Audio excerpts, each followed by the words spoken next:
This is the Dump and Chase podcast presented by the Hoosier Network. I'm Noah Bedoris with just Jack Rizzo today. And Jack, we're opening up the show a little bit prematurely talking about the Olympic rosters. This is something that is sort of starting to come together, and they're getting finalized rosters before the games in February. We're just taking a look down these lists right now.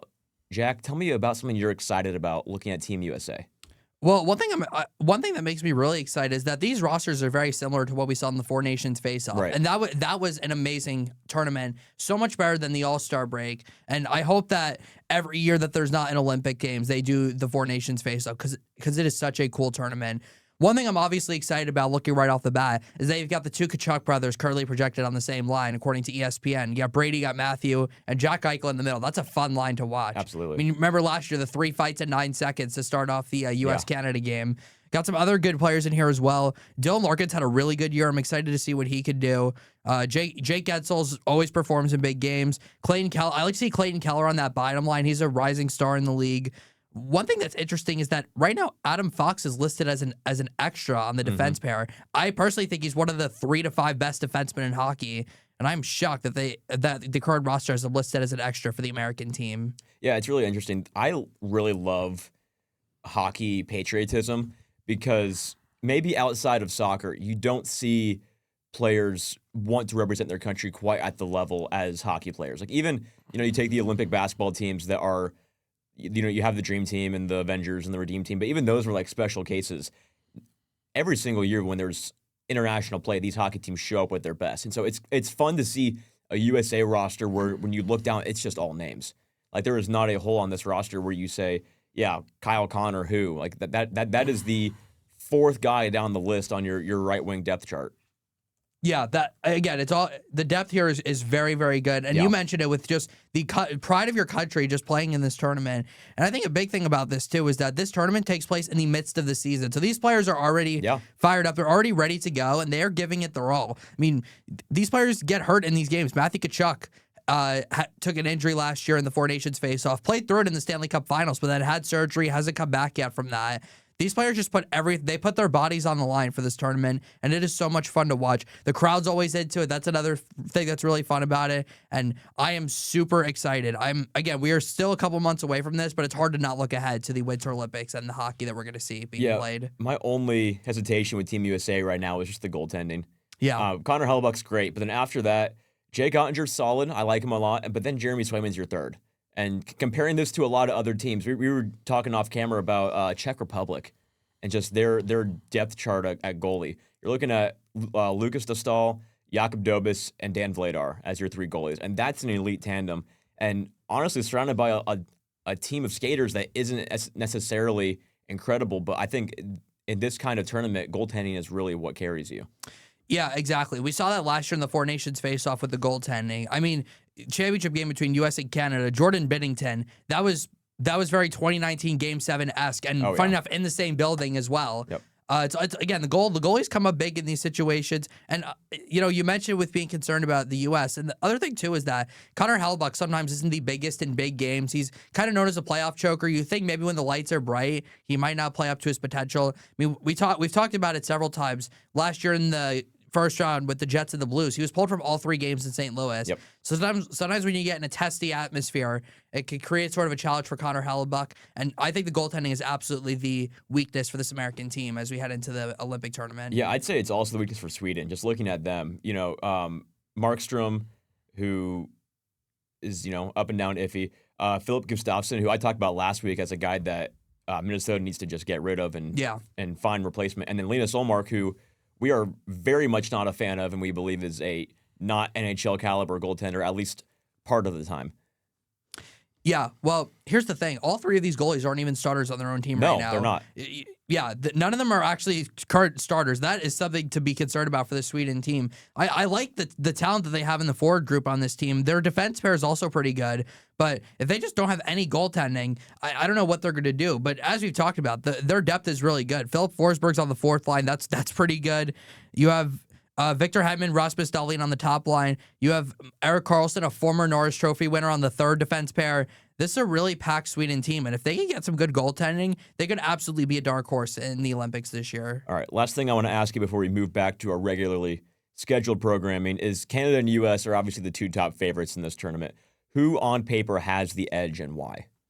I would say Team Canada mainly. I would agree. I Team Canada because of their goal. I think their goaltending is better, and I think their experience is also a bit better. Yeah. You just talk about the talent level too. I mean, Connor McDavid and Nathan MacKinnon, they were playing on the ice together last year. That's absolutely terrifying to think about. Not to mention you have Sidney Crosby, one of the greatest players of all time. Yep. You have Brad Marchand. I was gonna say, look at that second line of just the name and the experience on there, when it's Marchand, Crosby, and Nathan MacKinnon.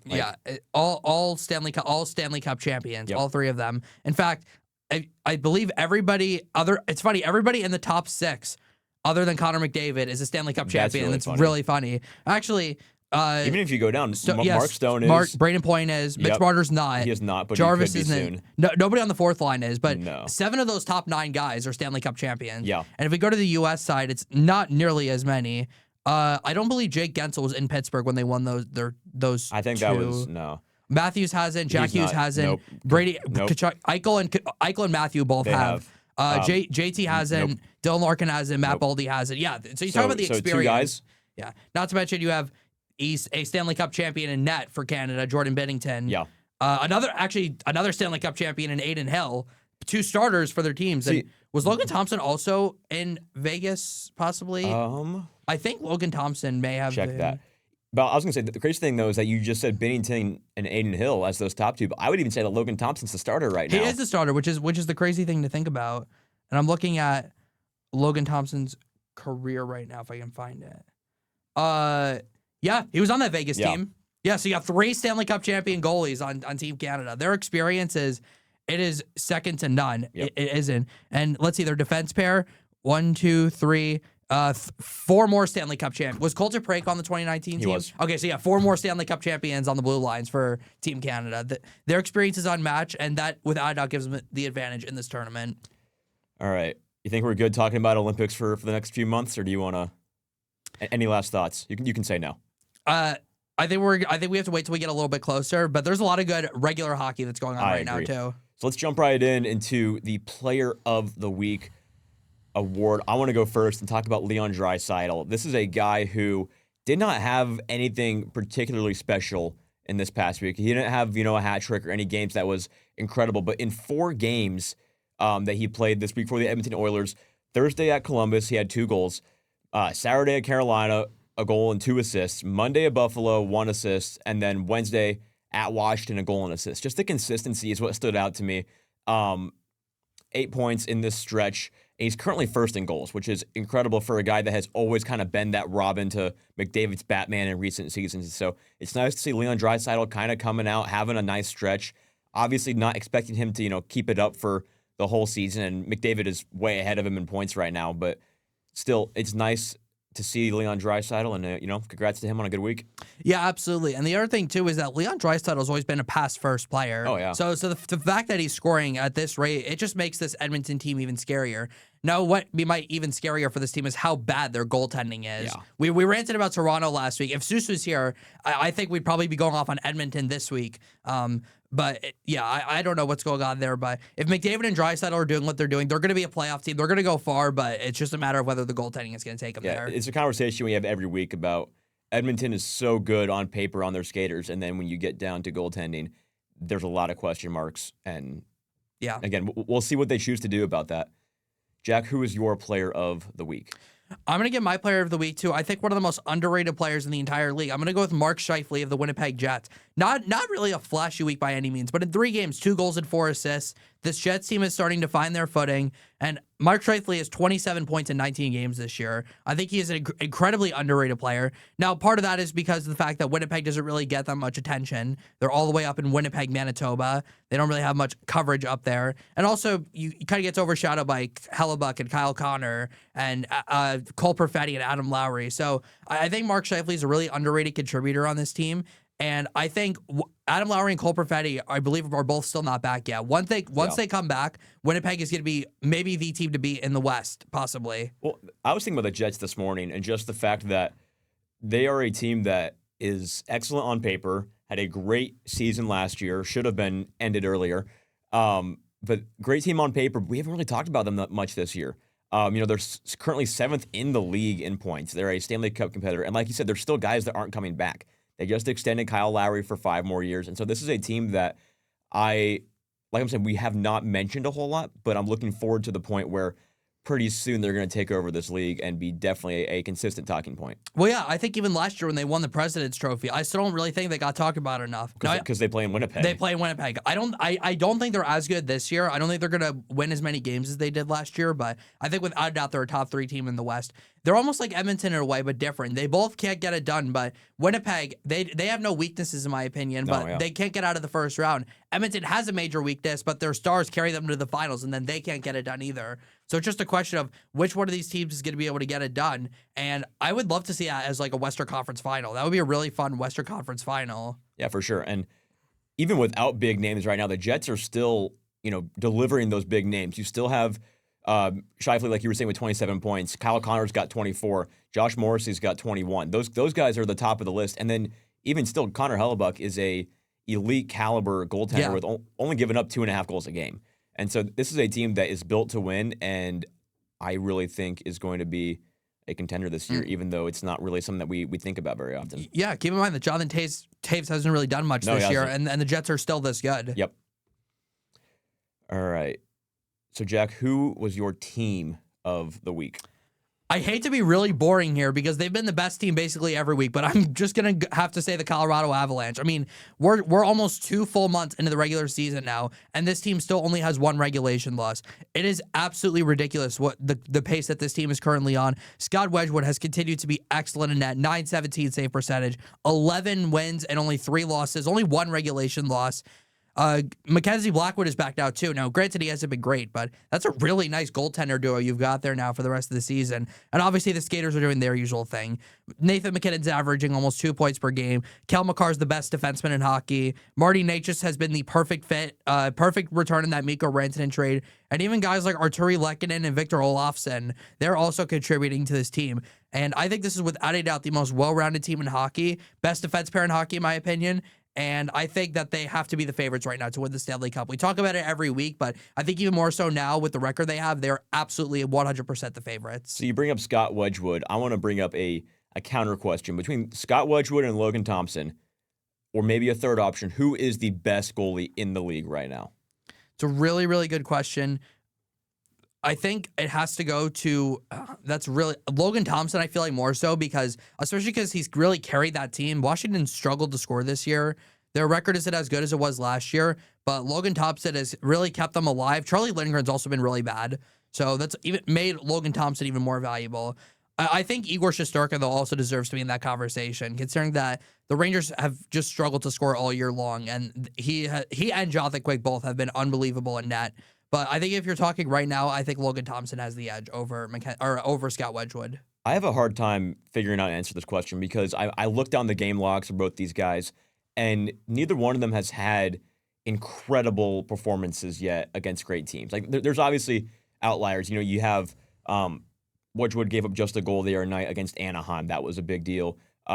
Gave up just 2 against Vegas. Gave up 1 against Boston. But then he also has nights where he's letting Carolina score 4, letting Utah score 4, letting the Devils score 4. And that's the kind of thing that I expect out of these top-tier goalies is being able to shut down good teams consistently. Well, you know who we didn't even mention who might actually be better than both? Spencer Knight. Yeah. Spencer Knight. Spencer Knight's having a good He's got year. a .924 save percentage. Only give up 2 goals against Edmonton, only 2 against Toronto in his last game, only 2 to Tampa Bay, only 1 to Anaheim. It might be Scott. Only 2 to Montreal, 2 to Florida, 1 to Utah. I think that Spencer Knight might be the best in the league right now. And what a trade that was for Chicago. Landing Spencer Knight. They have their goalie of the future. They have players of the future. And we talk about it every week. Their rebuild is coming to an end quickly. Yeah, another guy that I thought about for a second was Dan Vladar, who is a guy that I mentioned last week as a possible trade candidate for a team like Minnesota. But he also has an issue playing against, in the bright lights. He's great against the weaker teams. Gives up 1 goal against Nashville, 2 against Ottawa, 2 against Seattle, 1 against Minnesota, and those kind of lower quality teams. But still giving up 4 goals to Toronto, still giving up 5 to Dallas, 4 to Montreal. But yeah, dude, Spencer Knight might be the guy right now. And The Chicago Blackhawks are a team that we talked about extensively last week, and they have not seemed to go away yet. Very interested to see what the Blackhawks do. They're currently 9th in points in the league, which is not a place that I thought they would be in. Yeah, no, not at all. And it's really cool to see their rebuild. I mean, again, they haven't been a playoff team in almost 10 years. So to see them finally starting to turn a corner and seeing the young guys, Connor Bedard's having by far his best season Connor so Bedard far. got the A patch. Yeah. Oh yeah. Yeah. He'll be a C in a couple of years. Absolutely. I'm not sure who the C is right now. That's a good question. Might be Ryan Donato. I don't know. I don't think they have. Oh, Nick Foligno. Yeah. Okay. Well, it will be because Nick Foligno's a veteran, so Yeah. it's gonna be Connor Bedard in a couple of years. But yeah, that's another thing too is they have so much confidence in him. They're putting the A on his chest. He's gonna have that C in a year or two. And the Blackhawks, it might be over for the rest of the league if they could continue to round out this roster. And if Spencer Knight, Connor Bedard, Frank Nazar, they could do what they've been doing this year. Yeah, this is Nick Foligno's last year, by the way, on contract. Yeah. So Yeah. next year potentially we might see a promotion for Connor Bedard. My team of the week will stay in the same division as Chicago, and that is the Minnesota Wild. This is a team that I counted out last week and said that they are falling. They need to trade for better pieces. They are surrounding themselves with pieces not good enough to support the $1 million man and Kirill Kaprizov. And last week they went 3-0 against teams that are all in the top 10 in the league right now. Saturday they had a 2-0 win against Anaheim. Sunday a 3-2 win in overtime against Vegas. And then Wednesday a 4-3 shootout win against Carolina. Excellent performance just by the Minnesota Wild, a team that I counted out. Jesper Wallstedt is a guy who was not on my radar as an elite caliber goalie, but he played just in the Anaheim and Carolina games, but he's sitting at a 220 goals against right now, which is absurd for him. 5-0 on the season. He's a guy that I think Minnesota can start to rely on if he continues his consistency. Yeah, I totally agree. I'm glad you mentioned Jesper Wallstedt because, again, I don't really think many people even knew who he was before the season started, and he has far outplayed Philip Gustafsson up to this point, so much so that Philip Gustafsson might get traded before the deadline, maybe within the next couple weeks. The key for Minnesota has been their power play, and it's been all year. They're 5th in the league in power play. Their penalty kill's been atrocious. Their goaltending inconsistent. But with their power play, with Jesper Wallstedt getting more time, this team could definitely compete in the Central Division. There's been a couple of disappointments in this division. Obviously, St. Louis has really played well. And I think it really comes down to Kirill Kaprizov and also Matt Boldy. Matt Boldy's right behind Kirill Kaprizov in terms of production on this team. They are both great young players that they're going to rely on for a while. And again, even going down the roster, like this team has some good players. Brock Faber's one of the best young defensemen in the league. So if Jesper Wallstedt could keep doing what he's doing, I think we could see this Minnesota team in the playoffs again. Yeah, the middle of the pack in this Central Division is so close right now. Like Winnipeg is the third best team. They have 24 points. Chicago's the 4th, also at 24. Minnesota's the 5th, also at 24. And then Utah is the 6th at 23 points. And one of those 4 teams is going to have to fill that third spot. And then you might see a couple of them being wild cards. Yeah, I stand by the fact that I think that both wild card spots will come from this division. Yeah. And I still believe that. It's a little closer now, but I'm going to stand by it, though. So, okay, look at the Pacific. Who are your 3 teams out of the Pacific if there's no wild cards? Anaheim, Vegas, Edmonton. Okay. Yeah, I don't think the Kings make it. I don't think the Kings make it, but I think the Kraken could over the Kings. I don't think the Kraken make. I think the Sharks can make it over the Kings. I think the Sharks. I think their goaltending's too inconsistent, and the Kraken. I don't think they have enough top-heavy talent to make it. Right. But the Kraken can be good in a couple of years. I think. They have good potential, some good young guys, but I think they need another year or two. Yeah. Okay. Where are we at?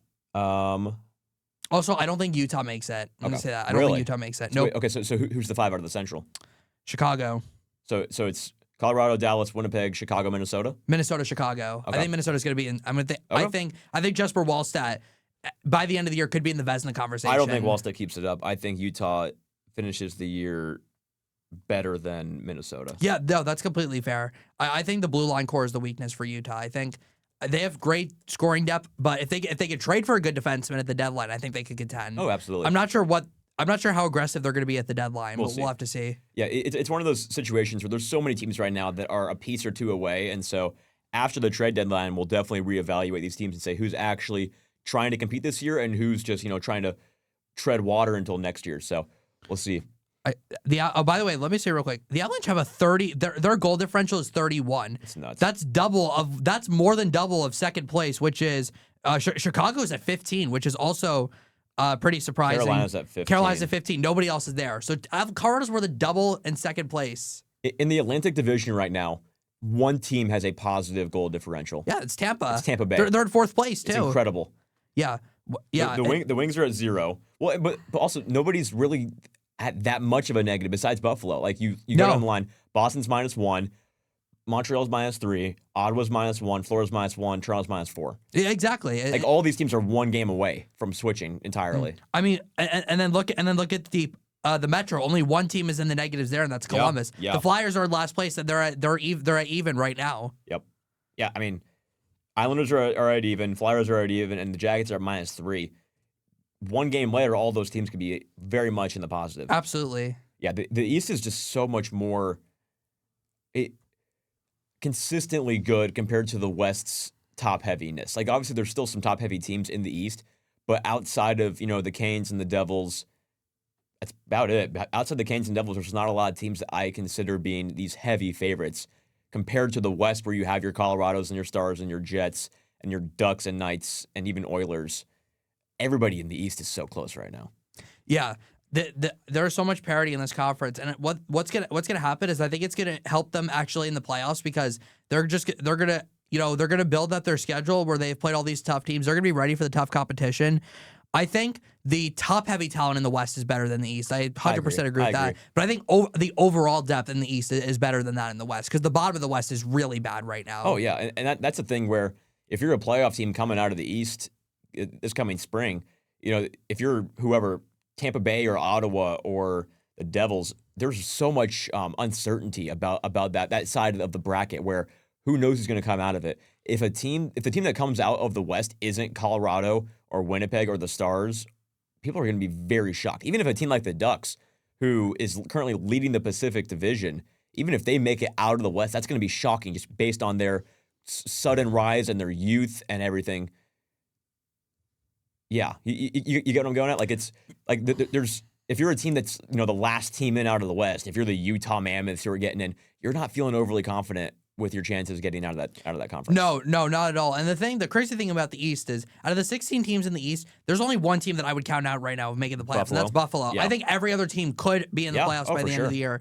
Because I think, especially in the Metro is so close right now. I think Carolina and New Jersey will be 1 and 2. I think I'll stand by that. But they've kind of both shown weaknesses. And New Jersey's without Jack Hughes for the next 2 months. Yeah. So they could easily slip down the standings. Well, go back to what you were saying about everybody but Buffalo. The Flyers are last place in the Metro. If they're trying to get to third place in the Metro, they're 3 points behind. Yeah, and they've also played less games than other teams. The 7th place team in the Atlantic right now is Toronto. If they're trying to get to third place, they're back 3 points. It's wild. A week later, the entire standings can be shooken up. I mean, it already feels like because Detroit was slipping out and they're back in first place now. Yep. Montreal was first for a second. And now, yeah, they were first. Tampa Bay was terrible. Tampa Bay was terrible.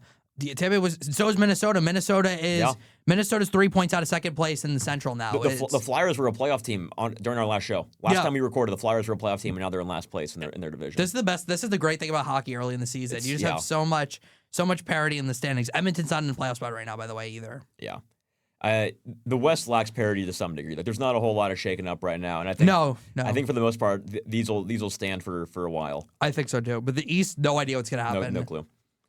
Let's move into not team of the week. I'll go first. This is a team that we have already talked about a little bit, and I feel bad calling it not team of the week. It's just I just have to find a way to talk about it. The Utah Mammoth played 3 games last week. All 3 of them were 3-2 overtime losses. Wow. So it's not discredit to them. It was just a bad week. The Islanders and the Ducks and the Sharks are all very good young teams playing against Utah, who is another very good young team. And so, you just kind of flip that coin, and Utah lost all 3 flips. Yeah, well, I mean, obviously, not really an easy 3-game stretch. I mean, a road game against Anaheim, a road game against a pretty solid San Jose team now, and the Islanders, who maybe are a playoff team right now with the way they're playing. I think Utah will be. I said I don't think they're going to make the playoffs, and I stand by that because it's only the last 3. They have lost 8 of their last 10 games. After such a strong start, they've just completely slipped in the rankings. And keep in mind, those 5 losses before these last 3, they were all regulation losses. Yeah. So I am concerned about Utah. Again, I think the goaltending is the main problem here. Quite a lot of goals given up the last couple of weeks. Not sure if Karel Vejmelka is really the answer here. But again, I think Utah could absolutely be a team that's aggressive at the trade deadline. And if they do that, then I might change my mind and say they're going to be back to making the playoffs. My concern with Utah right now is, like, we're talking about staying relevant in this Western Conference. Their schedule for the rest of the month is not in their favor. You get 2 games against Vegas, one against the Rangers, who is beatable, one against the Habs, and one against the Stars. Yeah. The Blues game doesn't count. That's going to be a win for them. But outside of that, those 5 games could all very well be losses, and that's not a way that you want to bounce back. They had a good start, but after 3 straight overtime losses, you could be looking at 5 more losses. Yeah, no, exactly. And it's not even just, you go into December too, you have Anaheim to start off the month. You've got, down the road, you've got the Kings. The Panthers are playing much better. We haven't really, it's crazy to me how we have barely talked about the defending back-to-back Stanley Cup champions on this show. But when you lose your 2 best players, it's going to happen to you. Pittsburgh, Boston, Detroit, New Jersey, Winnipeg, Colorado. Their schedule at the end of December is crazy as well. They don't get a break. Yeah, they really don't. I mean, their break is Vancouver and Calgary in December. You got to win both of those games. Have to win both of those games. And you got to win. Again, they need to just get back to what they were doing at the start of the year. Because if not, they're going to slip out of the standings. And I think the Central Division is the hardest division to crawl back up the standings if you drop out of the standings. Oh, it's just because of who's at the top. It's almost impossible to make the playoffs out of the Central Division if you're not a wild card. Those top 3 teams, I think, are all guaranteed to be the 3 at the end of the year. I agree. I don't know what the order's going to be, but I think Colorado's going to be 1 because I just think they're better than everybody. Honestly, the way it is right now, I think I'm very confident in that. I think that Colorado's the 1, Dallas is the 2, and the Jets are the 3. And that's I like that. Yeah. I think that's perfect the way it is. Yep. But and the Jets will get better. We talked about it, but it is weird that they are a game behind being in 6th place right now. But they'll improve. They'll get healthy. They'll get better. Jack, who's your not team of the week? Well, I kind of alluded to it before. It's the Edmonton Oilers. I do not know what's going on with. Well, I do know what's going on. It's the goaltending, and that's what it is every year. And I just don't understand why the Oilers refuse to make a change. I mean, Stu Skinner's save percentage is .881. That's unacceptable. Calvin Pickard is .830. It's almost like what you were saying with St. Louis a couple of weeks ago, where your backup is so bad that if Stuart Skinner has a bad game, you can't really go to your backup because it's basically a guaranteed loss if Calvin Pickard is in there. I mean, just another horrible week for the Oilers. Connor McDavid and Leon Draisaitl are both playing incredible right now, and this team is sitting at 9-9-4. Right now, I'm not even right there. There is some concern if this team is going to make the playoffs or not. I mean, they've lost 3 of their last 4. A 5-1 loss to the Sabres, a 7-4 loss to the Capitals, a 5-4 loss to Columbus. That's 5-4 is incredibly frustrating because your offense did enough, but because of how bad your goaltending was, you still end up losing to a Blue Jackets team that is, I believe, sitting in 7th place right now in the Metro Division. Now, granted, 6. Okay, Carolina. You did have a win against Carolina, so good for them on that, but. They are losing games against teams that they should be beating. I mean, you go back a couple weeks ago, they lost to St. Louis where they blew a 2-0 lead, I believe. Like, there's no consistency right now with this Edmonton team, and I don't know when they're going to call Connor Ingram up. We've been waiting for weeks for it to happen, and I hope that by the end of the year, he is called up. By the end of this week, hopefully, for the Oilers. I want to find Connor Ingram's stats right now because we've been talking a whole lot about him. I have not looked once at how he's playing right now. You look for that. I'll talk about something. Looking at his AHL stats. Yeah, that's what I'm at. Okay, he's played. Okay, only an .871 save percentage. But at the same time, what do you have to lose though? Yeah. What do you have to lose with your goaltending? Just see what you have in Connor Ingram, and if he's not good, then trade for a goaltender. Yeah, it's that simple. I absolutely agree, and they should have been trading. That should have been the first priority this offseason was just trade for a goaltender because you're clearly good enough offensively to make back-to-back Stanley Cups, but you're not goaltending well enough. They would have won at least one of those Stanley Cups if they had better goaltending. Absolutely. At least one, maybe both. Maybe both. But like you were saying, the Oilers are in a position right now where they honestly, like it's you're in a bad place because the worst type of fan to be is where your team is just good enough to make the playoffs every year, but never to actually do anything there. And so looking at the Pacific Division, the Oilers have a very legitimate chance to get in. They're only, you would say a game behind a playoff spot in that division. The Kings aren't that good. Oilers should be that 3rd team, maybe even 2nd. And then once they get in there, what are they going to do? Exactly. And that's the thing that really stinks is that's the worst position to be in as a team when you're just good enough to make the playoffs and not do anything else, but you're also not bad enough to tank and get good draft picks. You're so good on paper. Like there's no reason. That's what's the frustrating part. There's no reason that you can't support an offense that's built on Leon Draisaitl and Connor McDavid. Like, exactly. Not to mention Zach Hyman scored 50 goals a couple years ago. I mean, this offense has so much talent. So much talent. And the defense pairing, Evan Bouchard and Matthias Ekholm, that's one of the best defense pairs in the league as well. And this I love team. Evan Bouchard. What'd you say? I love Evan Bouchard. I thought you were. I thought I may have said his name. No, wrong. no. Okay. No, Evan Bouchard's great. Ryan Nugent-Hopkins, another guy. Yeah, he's the staple. He's been there for almost 15 years. Jake Wallman's still on this team. Yeah. There's so much talent on this team. Yeah. It is so shocking that they are just not playing this well. And they better hope they find a goaltender. There's going to be a lot of good ones at the deadline. I'm calling it. This is going to be a goaltender-heavy trade deadline, and Edmonton better find one. Otherwise, they are not going far in the playoffs once again. Well, a guy that I talked about on last week's show that I said would be a good fit for Minnesota was Dan Vladar. But then now that we're looking at Minnesota and they might have solved their goaltending problems, this is a guy that you might see being piquing the interest of Edmonton, especially an out-of-conference guy. He's having a solid season. He's a top 10 goalie right now, I believe. He's as far as the Flyers are starting to fall, I think they're going to start shopping Dan Vladar. I totally agree. The funny thing with Edmonton is they're the exact same as Carolina, where they are both amazing every year. They're both top 3 in their division, and then they usually get to either the conference finals, the Stanley Cup finals, and they can never finish the job. Nope. I would love to see a Stanley Cup final of that just to see who could actually get the job done, because one of them will have to if they face off in the finals. I'm going to transition to one of our final talking points. This one's kind of fun. Jack, how much faith do you have in the Rangers for the rest of the season? It really depends. Do I have faith in the goaltenders? I do. Keep your answer short. Just as a team, do you believe this team will compete? No, I do not. As a Blues fan, I believe that my team will not compete.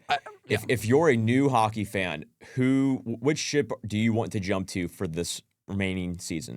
For just this season, or are we for just this season? Just this season. If somebody wants to jump ship and support a team that actually has a chance to win some games this year, who is the most fun team to watch right now? I would go with the Ottawa Senators personally, okay, because they're a bit of a dark horse in that division, right? Everyone's talking about Tampa Bay and Montreal, and even Toronto's always gets talk. Florida, Boston, Ottawa's kind of that dark horse team, but they're probably, I would call them a top 3 team in the division right now, because I don't think Detroit's going to be there at the end of the year. I don't think Boston's going to be there. I think the top 3 in that division, I think it's going to be Tampa, Montreal, and Ottawa. I feel pretty confident about that personally. I like Ottawa a lot. That was a team that I was high on going into the year. I thought they could be real solid, and then injuries hit, and they struggled a little bit, but they're staying relatively relevant. I thought you were going to say the Anaheim Ducks, who is a team that. Yeah, the only thing is that they're at the top of their division, and I believe, are they leading the league in points other than Colorado? I believe they might be. Probably. Yeah. Carolina's got 28. Okay. But that's a bit of a bandwagon, because you're just rooting for them because they're at the top of the division. Sure. This Ottawa team's kind of in the middle. Okay. I think that's more so. I see your line of reasoning. By the way, Florida and Toronto will be I think they're both gonna be wild card teams at best. Florida and Toronto. I agree. Yeah. I think they'll both get in, but I think they'll both be wild cards, and I think only 3 teams from the Metro make it. I still believe that. The teams that I would be most excited about if I was a new hockey fan, there's a lot of teams this year that, if I had to describe and put it into a category, young, top-heavy is how I describe them. The Ducks, the Sharks even, the Blackhawks, the Mammoth. Even the Kraken, I'm going to call the Kraken top-heavy. Yeah, they're not yet. No, not yet, at but least. I'm saying a team that is full of youth. Islanders are a team that's full of youth, but their scoring is coming from actual stars. Yeah. Montreal, even. Yeah. Any of those teams, I would love. Montreal would be fun as just the culture of the team. Islanders, I would not want to be an Islanders fan ever. The Blackhawks for the same reason. Yeah. Hawks and the Habs are 2 teams this year. That'd be a fun conference finals or fun cup finals. Yeah, all right. Well, I'm going to give you a bold prediction before we go to our next topic. I still think Columbus is going to finish 3rd place in the Atlantic this year, or in the Metro this year. I think they're going to come back. I think they're going to play strong, and I think that Columbus is still the 3rd best team in that division. New Jersey, Carolina, Columbus 3rd. I still stand by that. See, I still stand on Pittsburgh. I think that Pittsburgh's going to be a team that is. I described them as this year's Capitals team from last year. Where I think that they can ride, their veteran presence. Goaltending's been fine. It's been solid. And just the way that the rest of this division is, I don't see the Islanders staying overly relevant the whole rest of the year. I don't believe in the Jackets. I don't believe in the Capitals. The Flyers are tanking. I think that Pittsburgh stays as that third team. I can get behind that. I think it's either, my opinion, it's Pittsburgh or Columbus, and I just believe in Columbus a bit more than I do Pittsburgh. I think they're younger and they're faster. It's the main reason. All right, let's wrap up this show. Talk about what game we're most excited to watch. I'm going to go first because this is a game that I don't expect to be a great game, but just because of the history and just the decora of it. Leafs and Habs on Saturday. The Toronto Maple Leafs and the Montreal Canadiens, two of the NHL's most historic franchises and two of Canada's best going at it this weekend. Looking forward to seeing how rockin' Montreal can get against their in-country rival. Yeah, absolutely. It's an original six matchup. It's one of the best rivalries in hockey. It's hockey night in Canada. Yep. You can't really beat. I talked about it last week with Bruins Montreal. It's one of those rivalries where no matter how good or bad the teams are, it never gets old, and it's always so much fun to watch. Yeah. Jack, what are you watching? Sunday. Let's go with a Sunday game. All right, Blackhawks, you've surprised some people this year. You won your first real test. You're hosting the Colorado Avalanche on Sunday night in Chicago. That's going to be awesome. It's going to be really fun. The United Center is going to be very loud if this team can pull something off like this. It's going to be it's going to be very loud, and I believe, let me check real quick about something. Oh, okay. Well, the everyone in Chicago is going to be watching this because the Bears play at 1 o'clock. This game's at 5 o'clock. So once the Bears game is over, I think they're going to put on the Blackhawks game, and it's going to be an awesome one. I mean, I'll go out and say I think Chicago's going to win this game. I think they're going to hand Colorado their second regulation loss of the season. I think Connor Bedard's going to score twice. I'll say that 3-2 Chicago. I'll even go with the score prediction. As much as I would love to see that, I don't think it's going to happen. I'm going to give a 4-1 Colorado win. I still think that Colorado's due for a loss, at least a regulation one. Yeah. Like one loss in almost 2 months is a wild pace. I agree, but I don't think this is it. That's fair. I think Colorado's too good to lose to the Chicago team. No, that's completely fair. All right, any final thoughts? No, I don't think so. I'm just hoping that Team Ireland can make it to the World Cup this year. Soccer or hockey? Soccer. Yeah. You see they're not good at hockey. You see the Scotland game? I did not. How do you feel about Scotland as an Irishman? Cultures are very similar. Yeah. They are very, very similar cultures. I love Scots. I have some Scottish in me too. Nice. I'm like 5%, something like that. All right. So if it counts. All right, that'll do it for us. This has been the Dump and Chase podcast presented by the Hoosier Network. I'm Noah Bedoris with Jack Rizzo. We'll see you next week.